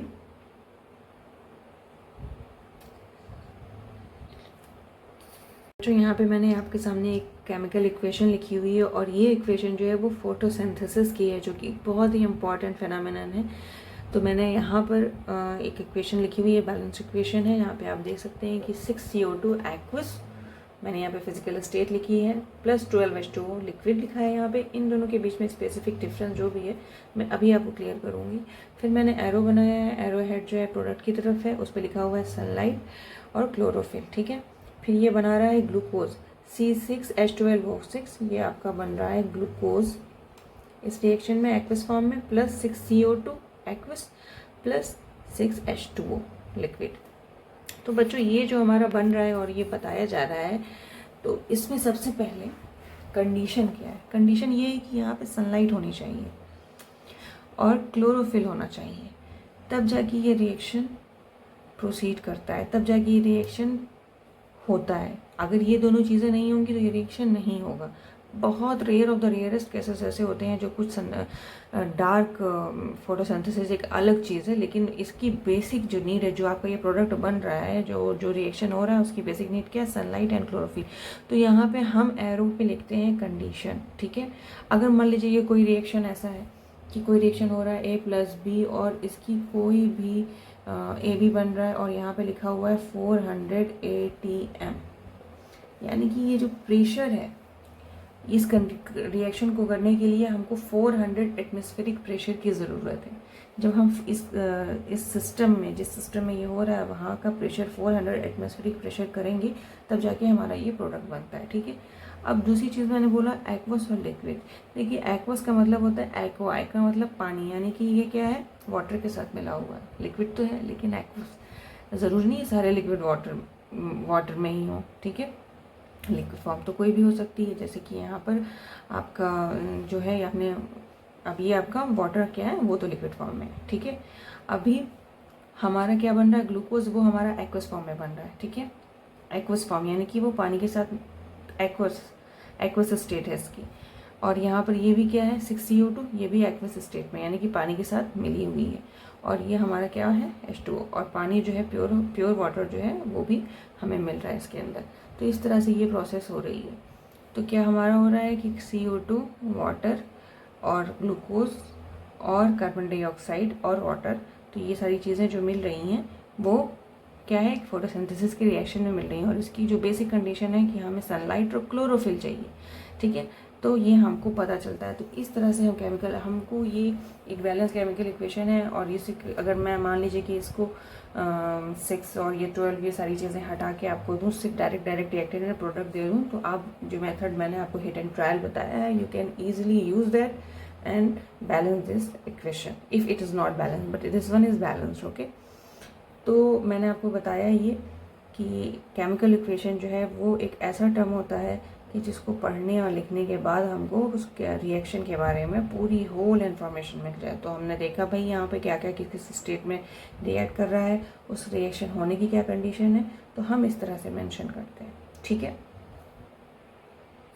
तो बच्चों हमने अभी जो हिट एंड ट्रायल मेथड पढ़ा, हिट एंड ट्रायल मेथड में हमने स्टेप वाइज बैलेंसिंग सीखी, ठीक है। अब जो चीज़ हमने सीखी है अब उसको हम क्वेश्चन के ज़रिए से सॉल्व करके आप समझने की कोशिश करते हैं, ठीक है। ये गिवन इक्वेशन है आपकी, इस गिवन इक्वेशन में आपको बैलेंस करना है। ये इक्वेशन सबसे पहले आपको देखनी है कि इसमें बैलेंस है कि नहीं है।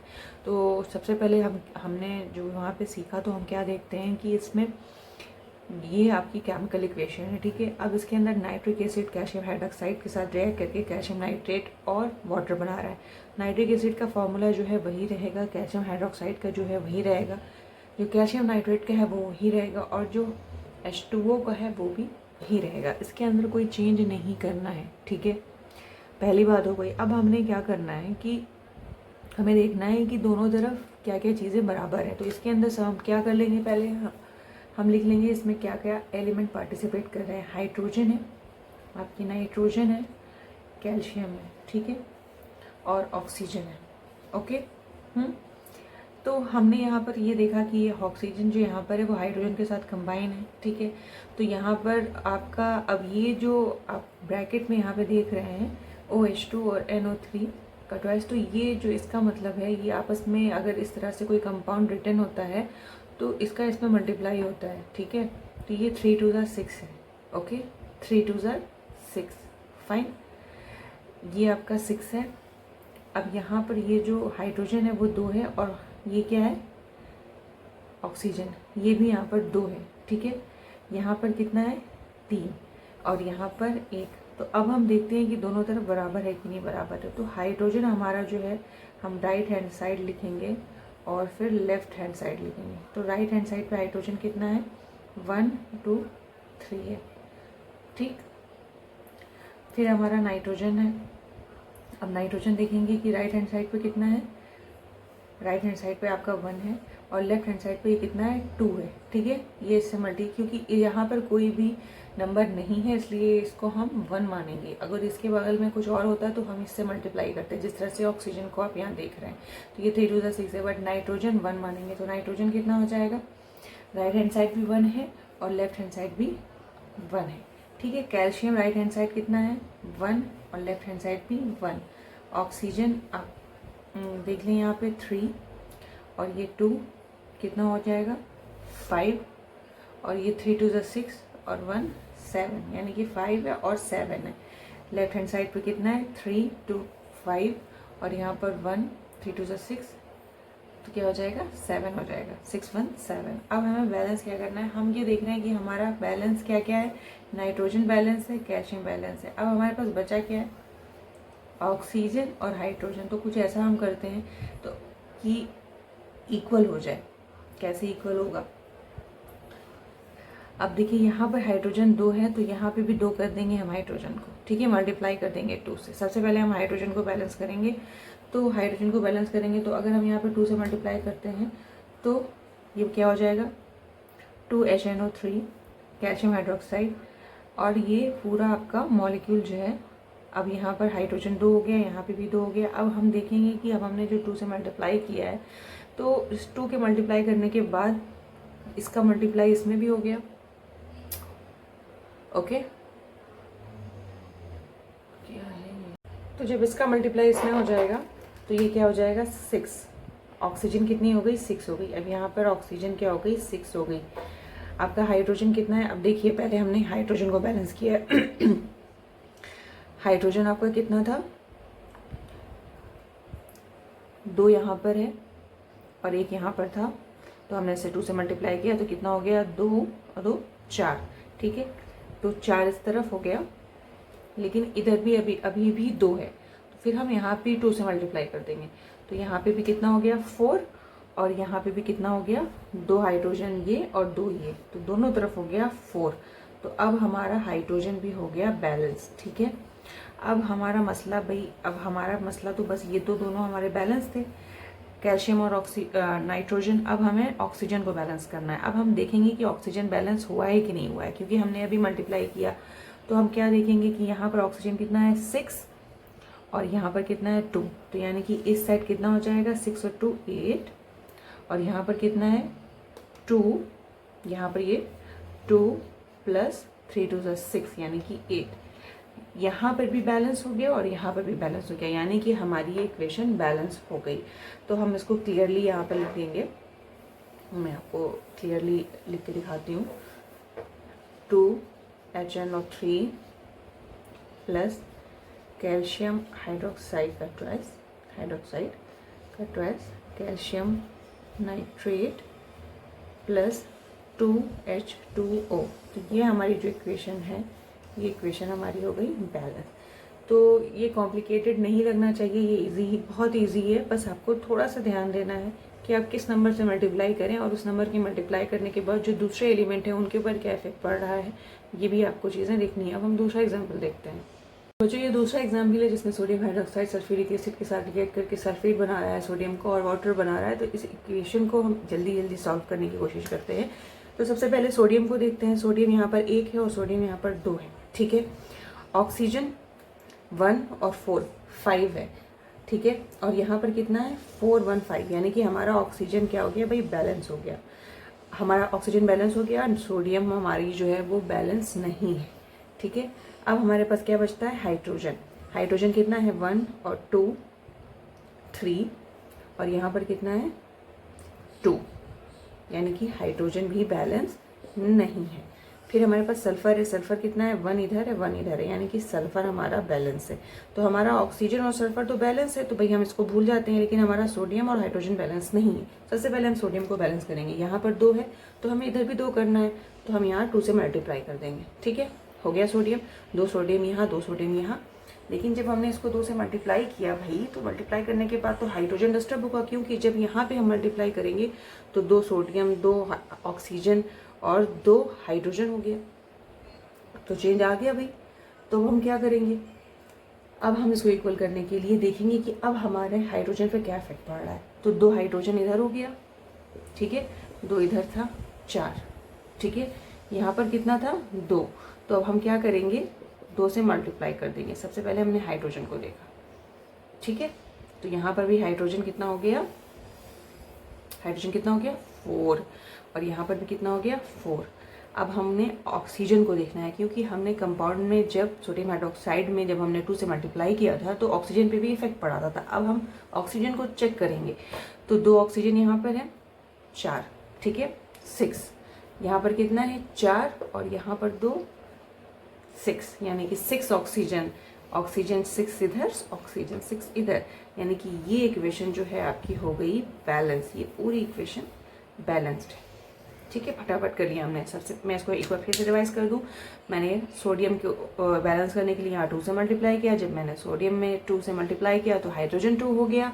हाइड्रोजन 2 हो गया तो हाइड्रोजन जब इधर 2 हुआ तो उसका नंबर बढ़ने की वजह से हमने लेफ्ट हैंड साइड पे 2 से मल्टीप्लाई किया। जब हमने 2 से मल्टीप्लाई किया फिर उसके बाद हमने ऑक्सीजन को चेक किया तो हमारी ऑक्सीजन ऑलरेडी बैलेंस हो चुकी थी।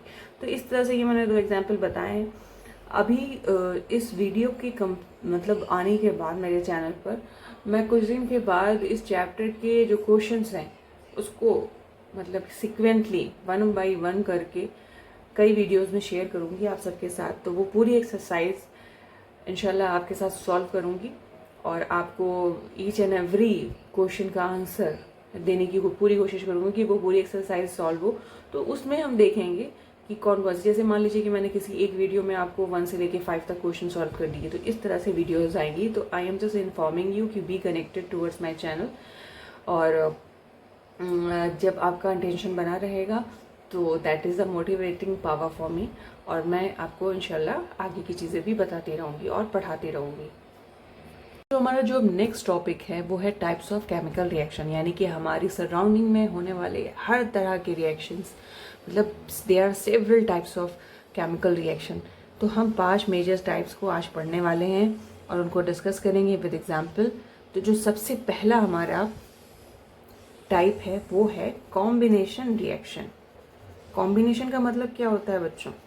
कॉम्बिनेशन का मतलब होता है कंबाइन होना, ठीक है, यानी कि कोई भी 2 या 3 लोग, मतलब more than 1 you can say.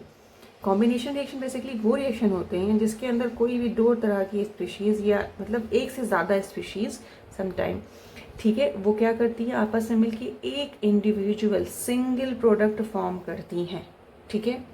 तो इस तरह के रिएक्शन को हम बोलते हैं क्या? Combination reaction. जी हाँ, यानी कि कंबाइन होना, यानी कि 2 भाई अलग अलग लोग हैं, ये भी 2 अलग अलग लोग हैं, इन लोगों ने आपस में कॉम्बिनेशन करके एक नया प्रोडक्ट फॉर्म किया ए बी, ठीक है, और ये एक सिंगल प्रोडक्ट फॉर्म हुआ। तो इस तरह के रिएक्शन को बोलते हैं कॉम्बिनेशन रिएक्शन, जहाँ पर मोर देन, मतलब कि जब कंबाइन करना होगा तो ऑब्वियसली मोर देन 1 स्पीशीज होगी, वो आपस में रिएक्ट करके क्या करते हैं, एक नया प्रोडक्ट फॉर्म करते हैं, रिएक्टेंट, एक या एक से ज़्यादा। इसमें यहाँ पे सबसे बड़ी बात ये है कि सिंगल प्रोडक्ट फॉर्म होगा। तो जब भी आप इसकी डेफिनेशन अपनी बुक के अकॉर्डिंग देखेंगे तो वहाँ पे लिखा होगा मोर देन 1, यानी कि कंबाइन करने के लिए 2 स्पीशीज तो मिनिमम होगी, वो कंबाइन करके एक नया प्रोडक्ट बनाती है, ठीक है। अब इसका हम एक बहुत अच्छा सा एग्जाम्पल ले लेते हैं जो कि आप सबने देखा है, वो मतलब कि जो प्रोडक्ट बनता है उसको सबने देखा हुआ है। तो चलिए आइए वो एग्जाम्पल हम देखते हैं कि वहाँ पर किस तरह से कॉम्बिनेशन रिएक्शन हो रहा है। जो यहाँ पर एक जो रिएक्शन आपको दिख रहा है, इस रिएक्शन में 2 स्पीशीज मिलकर एक सिंगल प्रोडक्ट फॉर्म कर रही हैं, ठीक है, और इस रिएक्शन में हीट निकल रही है। तो ये जो मैंने लिखा हुआ है ये कैल्शियम का ऑक्साइड है, मोनोऑक्साइड, जिसको हम बोलते हैं क्विक लाइम, ओके। ये क्विक लाइम जब पानी के साथ रिएक्ट करता है तो क्या बनाता है? स्लैग लाइम, ठीक है।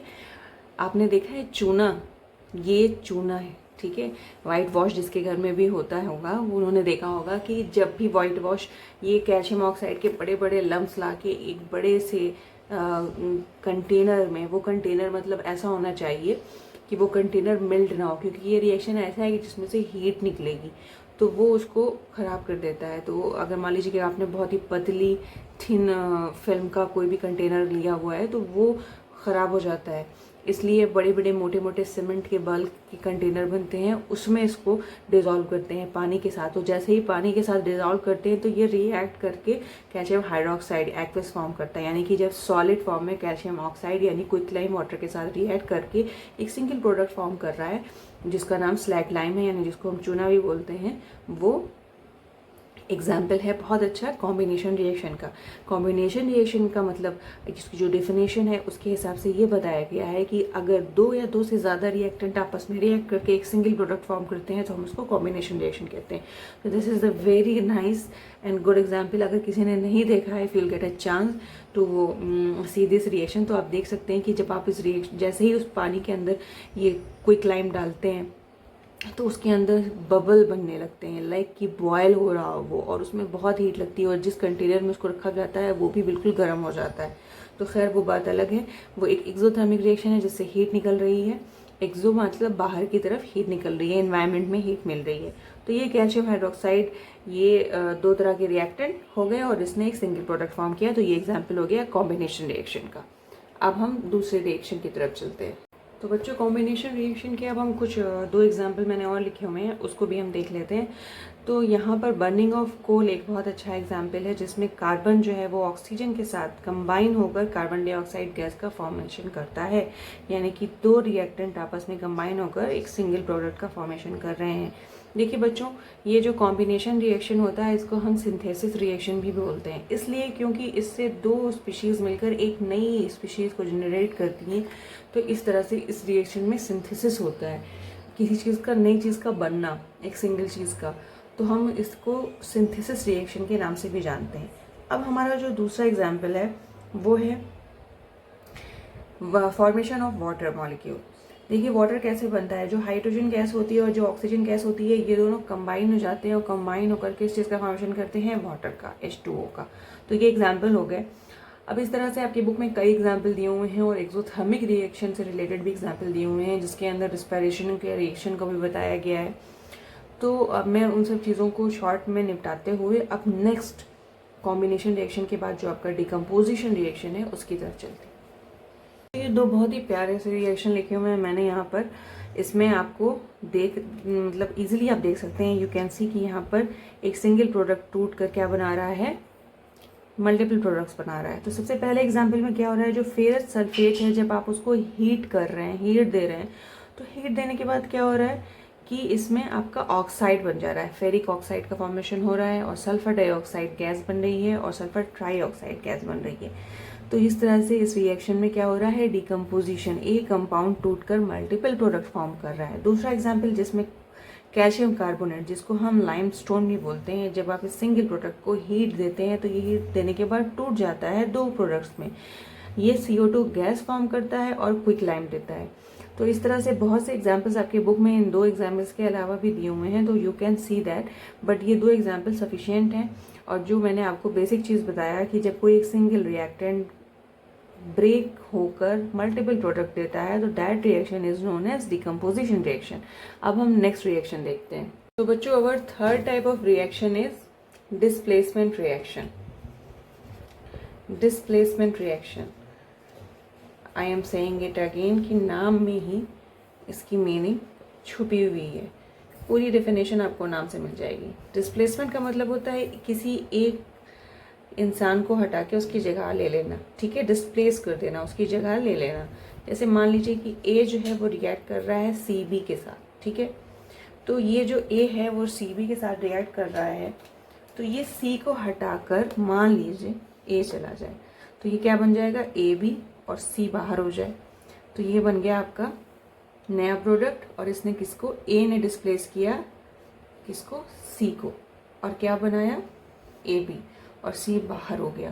तो ये एग्जाम्पल हो गया किसका, डिस्प्लेसमेंट रिएक्शन का। यानी कि जब कोई एक स्पीशीज, यानी कि जब आपस में मल्टीपल रिएक्टेंट रिएक्ट करते हैं तो उसमें से कोई एक एलिमेंट दूसरे एलिमेंट को हटा के अपनी जगह छोड़कर उसकी जगह पर आ जाता है, तो वो रिएक्शन कहलाता है डिस्प्लेसमेंट रिएक्शन। तो चलिए आइए इसके कुछ केमिकल एग्जाम्पल, मतलब कि केमिकल बेसिस पे, अभी तो मैंने आपको एक बेसिक चीज़ बताई, अब हम केमिस्ट्री के बेसिस पे यानी कि केमिकल इक्वेशंस के थ्रू इसके एग्जाम्पल समझेंगे।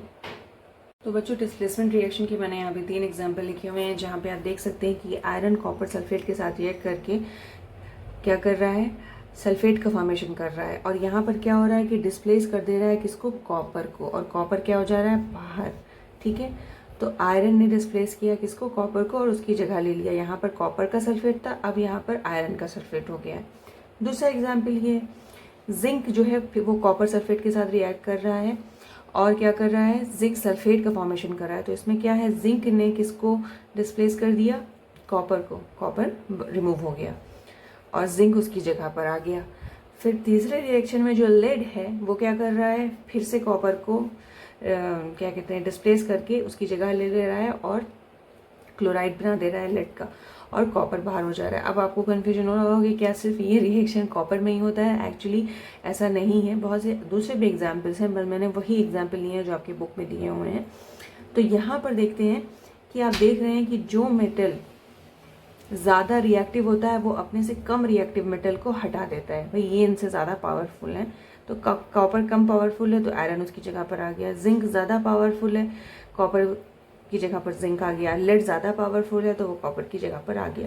तो इस तरह से ये एग्जाम्पल ये बता रहे हैं कि जो मेटल, यहाँ पर ये सारे मेटल हैं, तो जो मेटल क्या कर रहे हैं, रिएक्टिव ज़्यादा हैं, वो अपने से कम रिएक्टिव मेटल को डिस्प्लेस कर देते हैं। ठीक है, तो ये हो गया आपका डिस्प्लेसमेंट रिएक्शन। अब हम नेक्स्ट रिएक्शन को देखेंगे कि नेक्स्ट हमारा कौन सा टाइप है। हमारा जो नेक्स्ट है वो है double displacement reaction. Double displacement का मतलब होता है कि डिस्प्लेसमेंट दो मरतबा होता है, यानी कि एक अगर हमने अभी एक एलिमेंट को इधर से उधर जाते हुए देखा था, यानी कि जगह चेंज करके अपनी जगह छोड़कर दूसरे एलिमेंट की जगह लेते हुए देखा था। अब हम यहाँ पर वो देखेंगे कि यहाँ पर दो एलिमेंट आपस में एक्सचेंज करेंगे। ठीक है, जैसे कि मान लीजिए कि ये ए बी और सी डी आपस में रिएक्ट कर रहे हैं और बना रहे हैं ए डी प्लस बी और सी। ठीक है, यानी कि इसमें क्या हुआ कि ए ने जो है वो सी की जगह ले ली, ठीक है, और ए डी फॉर्म कर लिया। ठीक है, और बी ने जो है क्या किया, डी की जगह ले ली और बी सी फॉर्म कर लिया। तो यानी कि आपस में एक्सचेंज हो गया, ए डी बन गया और क्या बन गया, बी सी बन गया। तो इस तरह से आपने ये देखा कि यहाँ पर डिस्प्लेसमेंट हुआ, एक ने दूसरी की जगह लिया और फिर दूसरे ने उसी की जगह पे जो जगह खाली हुई थी वहाँ दूसरा चला गया। भाई जब इन्होंने ए ने डी के साथ कॉम्बिनेशन कर लिया तो जो सी बेचारा क्या करे, तो सी ने देखा कि बी अकेला तो उसने उसके साथ चला गया। तो इस तरह से क्या हो रहा है कि यहाँ पर डिस्प्लेसमेंट हो रहा है और वो डबल हो रहा है। अब हम इसके कुछ केमिकल एग्जाम्पल्स देखेंगे, यानी कि केमिकल इक्वेशंस, केमिकल रिएक्शंस के एग्जाम्पल्स। एक बहुत अच्छा सा एग्जाम्पल है आपके सामने जिसमें सोडियम सल्फेट बेरियम क्लोराइड के साथ रिएक्ट कर रहा है। तो इसमें क्या हो रहा है कि ये जो सोडियम है आपका, ठीक है, वो किसकी जगह ले रहा है, बी ए की, एरियम की। ठीक है, और क्या बना दे रहा है, बेरियम सल्फेट। ठीक है, बेरियम सल्फेट का फॉर्मेशन हो गया। अब भाई यहाँ से तो ये जो Cl2 है, अब ये क्या देखेगा कि आपका सल्फेट यहाँ से निकल गया भाई, और निकलने के बाद सोडियम अकेला हो गया। तो सोडियम क्या करेगा, सोडियम जाके इसके साथ रिएक्ट कर जाएगा और क्या बना देगा, NaCl। तो यहाँ पे डिस्प्लेसमेंट क्या हुआ कि सोडियम ने बेरियम की जगह ली और बेरियम की जगह खाली हो जाने की से जो है एक नया प्रोडक्ट फॉर्म बन गया जिसका आपका नाम देख सकते हैं NaCl। ठीक है, और ये क्या बन गया, बेरियम सल्फेट बन गया। तो इस तरह से डबल डिस्प्लेसमेंट रिएक्शन हो गया। अब इसके बाद जो आपका नेक्स्ट आता है वो है ऑक्सीडेशन एंड रिडक्शन। जो डबल डिस्प्लेसमेंट के बाद हमारा अब जो फिफ्थ टाइप ऑफ रिएक्शन है वो है ऑक्सीडेशन एंड रिडक्शन। ठीक है, तो ये ऑक्सीडेशन एंड रिडक्शन एक बहुत ही वास्ट टाइप ऑफ रिएक्शन है और इसका डिस्क्रिप्शन आपको सीनियर क्लासेस में बहुत डिटेल में मिलेगा, मींस 11th स्टैंडर्ड में। अब जब 11th स्टैंडर्ड में जाओगे तो एक चैप्टर है रिडॉक्स रिएक्शन, जिसके ऊपर स्पेसिफिकली मैंने एक पूरी वीडियो बना के रखी हुई है, तो आप उसको देख सकते हैं जब आप 11th स्टैंडर्ड में जाएं। फ़िलहाल के लिए हम इसकी बेसिक समझते हैं। तो आपकी बुक में यहाँ पर एक एक्टिविटी 1.11 दी हुई है, जिसके अंदर क्या करना है कि एक चाइना डिश के अंदर आपको 1 ग्राम कॉपर पाउडर को हीट करना है। ठीक है, हीट करने के बाद हम देखेंगे कि इसमें क्या ऑब्जर्वेशन नज़र आ रही है। देखिए क्या है कि ये जो सरफेस है कॉपर पाउडर की वो हमें दिखती है कि उसके ऊपर हमें एक ब्लैक कलर की लेयर कोटेड दिखती हुई बनती हुई नज़र आने लगती है। तो वो basically copper second oxide form हो जाता है। ठीक है, तो ये क्यों फॉर्म होता है, तो यहाँ पे ये रिएक्शन करके दिखाया जा रहा है कि ये हमारा जो फॉर्मेशन हो रहा है, देखिए ये जो आपका रिएक्शन हो रहा है 2Cu + O2, इसको हीट कर रहे हैं और हीट करने के बाद क्या हो रहा है कि कॉपर ऑक्साइड फॉर्मेशन हो रहा है। ठीक है, कॉपर ऑक्साइड का फॉर्मेशन, कॉपर सेकेंड ऑक्साइड। तो इसका मतलब ये है कि इसमें ऑक्सीजन क्या हो रही है, ऐड हो रही है। ठीक है, अब दूसरा एग्जांपल दिया हुआ है कि अगर हाइड्रोजन गैस को हम पास करते हैं, ठीक है, इस कॉपर ऑक्साइड पे, इस कॉपर ऑक्साइड में, ये जो कॉपर ऑक्साइड हमारा बना हुआ है, इसमें हम हाइड्रोजन गैस को पास करते हैं, तो पास करने के बाद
एक्चुअली ये गेन और लॉस हम हाइड्रोजन के रिस्पेक्ट में भी करके देख लेते हैं, ठीक है। तो हमने कैसे लिखा हुआ था, गेन एंड लॉस, ठीक है। गेन एंड लॉस लिखा हुआ था हमने। तो अगर कोई सब्सटेंस गेन करता है हाइड्रोजन को या तो लूज़ करता है किसको, ऑक्सीजन को, तो हम कहते हैं कि वो क्या हो जाएगा, रिड्यूस्ड,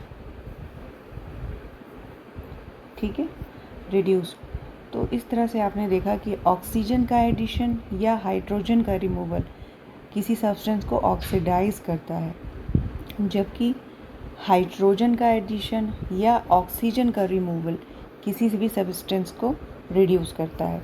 और जिस रिएक्शन में ये दोनों चीज़ें एक साथ होती हैं उस रिएक्शन को हम बोलते हैं ऑक्सीडेशन एंड रिडक्शन।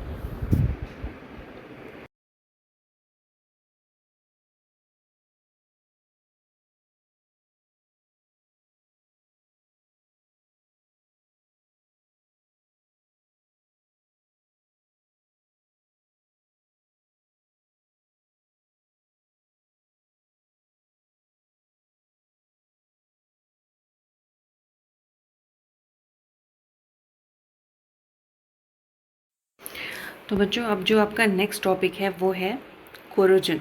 इसमें लिखा हुआ है हेडिंग में साफ साफ, have you observe the effects of oxidation reaction in everyday life. हमने ऑक्सीडेशन रिएक्शन पढ़ा, अब हम उसके एग्जांपल्स देखते हैं हमारी एवरीडे लाइफ में। आपने देखा होगा कि कोई भी आयरन आर्टिकल है जो कि बहुत ही, जब नया होता है बहुत ही खूबसूरत कलर होता है, शाइनी होता है, ठीक है। और जैसे ही वो अगर मान लीजिए कि एटमॉस्फेयर में खुला छोड़ दिया जाए, ठीक है, तो उसके ऊपर रेडिश ब्राउन कलर का पाउडर दिखने लगता है। और उसको जब आप टच करते हैं तो वो पाउडर ऐसा लगता है कि ये आयरन की लेयर ख़त्म हो रही है। ये जो प्रोसेस है इसको हम बोलते हैं रस्टिंग ऑफ आयरन, जिसमें आयरन के अंदर रस्ट लगता है। कुछ और भी दूसरे मेटल हैं जो कि मतलब इस तरह से चेंज होते हैं, पर आयरन सबसे अच्छा इसका एग्जाम्पल है। तो इन्होंने बताया है कि जो मतलब आयरन के अंदर ये रस्टिंग होती है, ये भी एक एग्जाम्पल है ऑक्सीडेशन का। इन्होंने बोला है कि have you notice the colour of coating formed on copper and silver when a metal is attacked by substance around its such a moisture, acid etcetera, it is said to corrode and this process is known as corrosion. यानी कि अगर कोई भी metal किसी दूसरे substance से जो उसके चारों तरफ मतलब मौजूद है, जैसे कि हमारी ऑक्सीजन गैस और या फिर मॉइस्चर, ठीक है, जो हमारे चारों तरफ नमी है, हमारी जो चारों तरफ हमारे एटमॉस्फेयर में, या फिर एसिड या कोई और चीज़ के साथ जब उसके वो रिएक्ट करता है, यानी कि वो चीज़ें उसके ऊपर सराउंडिंग की वो सब्सटेंस उसके ऊपर अटैक करते हैं, तो हम बोलते हैं मेटल कोरोड हो गया, और ये प्रोसेस कहलाती है कोरोजन। अब जो ये बताया कि the black coating on silver and green coating on copper are example of corrosion. यानी कि जब सिल्वर के अंदर कोरोजन लगता है तब क्या होता है, वो ब्लैक कलर की कोटिंग नज़र आती है, और कॉपर में भी आपने देखा होगा कि ग्रीन कलर की कोटिंग नज़र आने लगती है, वो भी एग्जाम्पल है कोरोजन का। कोरोजन जो है वो बहुत ही मतलब ऐसी चीज़ है जो मेटल की लाइफ को बिल्कुल ख़राब कर देता है। Car bodies, bridge, iron railings, ships and to all the object जो भी मेटल से बने हुए हैं, स्पेशली जो आयरन के बने हुए हैं, उनके अंदर कोरोजन बहुत ज़्यादा सीरियस प्रॉब्लम है। और इससे बचने के लिए बहुत तरह के वो किए गए हैं, जो कि इसमें मतलब आप सीनियर क्लासेस में जाएंगे तो बताया जाएगा कि सबसे अच्छा एग्जाम्पल है कि उसको किसी ऐसी चीज़ से कोट कर देना कि जो क्या करे, एक लेयर बना दे, जो एटमॉस्फेरिक चीज़ें हैं, जो मॉइस्चर है, एसिड है, ठीक है, और वो किसी तरह से भी उसको डायरेक्ट अटैक ना कर पाए, तो उससे वो कोरोजन से बचा रहेगा, ठीक है। अब हमारा जो दूसरा टॉपिक है वो रेन एसिडिटी है। रेन एसिडिटी का मतलब होता है कि आपने सुना होगा इसके बारे में। इन्होंने बोला कि हैव यू एवर टेस्टेड और smelled the fat oil containing food material left for long time.